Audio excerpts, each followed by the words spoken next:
Rack-a-frackin' rabbit.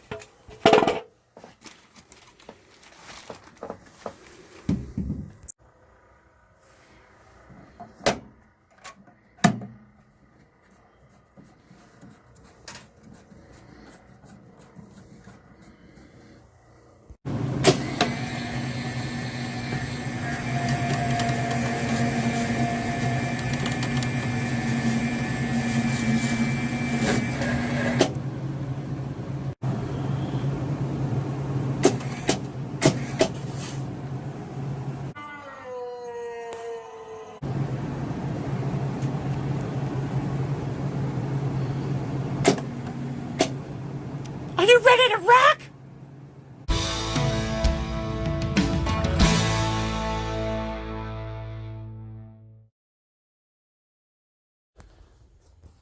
How many of you know what this is?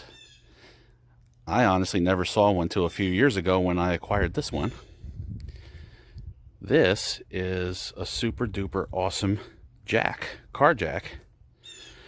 Sadly, there's not much use for it these days, as most cars, and I use the term loosely, trucks made these days are plastic, and there's nowhere for this jack to grab them. But older cars and some of the vehicles I have metal frames and metal bumpers, and this thing comes in quite handy for lifting up the entire front end or the entire rear end. So obviously you would slip this under a metal bumper, or in my case I slip it under the trailer hitch receiver. You can adjust this to 3 different heights to get it as high up as possible before you ever start jacking up the car. It has a pretty wide stance too. And you get that lip hooked on the other side of whatever you can get to that's solid enough so it can't slide off. Flip this lever and pump the jack.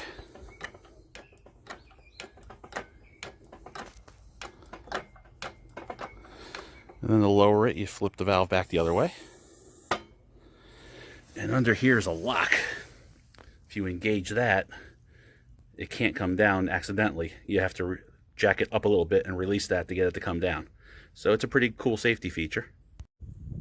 So while this jack is very cool and comes in very handy for picking up my Tundra and my Suzuki, sadly I can't get the front and the rear end because the arms are just a little bit too short, and I don't want to wheel it in up against my bumper and tear off my paint and chrome.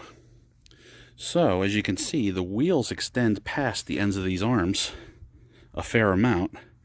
I think I can extend these arms. I only need about 2 to 4 inches more length, which will still be within the 6 to 8 inch realm of where these wheels are. And I think that will make this all the more handy. So let's get started. I just cut these sleeves. The idea is that they will fit very deep in there. I'll probably hit it with a hammer a couple times, weld that up, maybe even stick a thicker walled pipe inside or a pipe around the outside, and then put a lip on the front here to catch the frame, the bumper, the trailer hitch receiver, what have you, so that I don't lose whatever I'm lifting up. And I think that should be plenty strong enough and accomplish the goal at hand. That's a big ass bee. Okay, so I have 2 of these cut. I cut 2 of these, which is a pretty close fit for inside. I feel confident about filling that up with weld. I don't like it that I'm welding galvanized. That zinc makes for a terrible weld. But Game plan is slip one pipe inside the other, weld it to this piece of angle iron. I'll weld around the perimeter of the back, and in the front I'll put something like maybe these to act as the lip so the car can't slide off. Well, it ain't pretty, but it'll get the job done. It's going to be inside the tubing in the jack anyway, so it don't have to be pretty. It just has to fill in the space so the pipe doesn't wobble. It's a little bit better.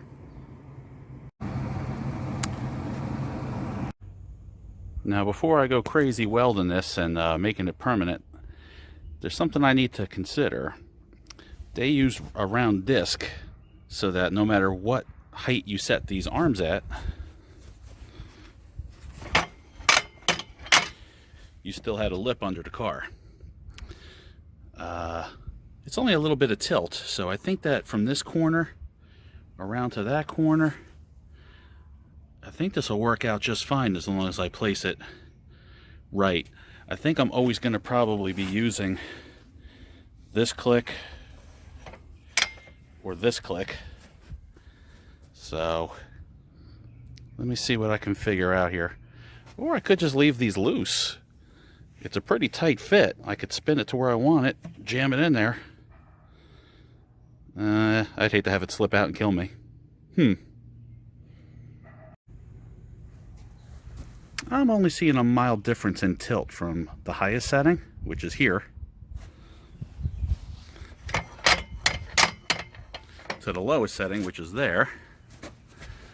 That's still facing up and hooking under the car. I think I like that. I'm going to go with that.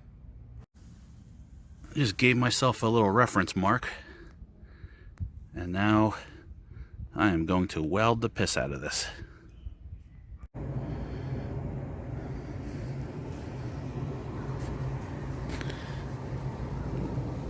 Well, that's one down.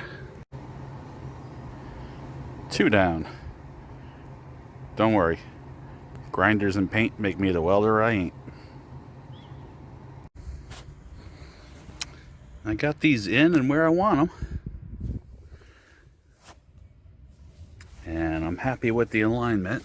I got it more or less level on the setting I use most frequently. And worst case scenario, one corner goes up high and works as a good catch, even at the sharpest of angles. So, time to tack it.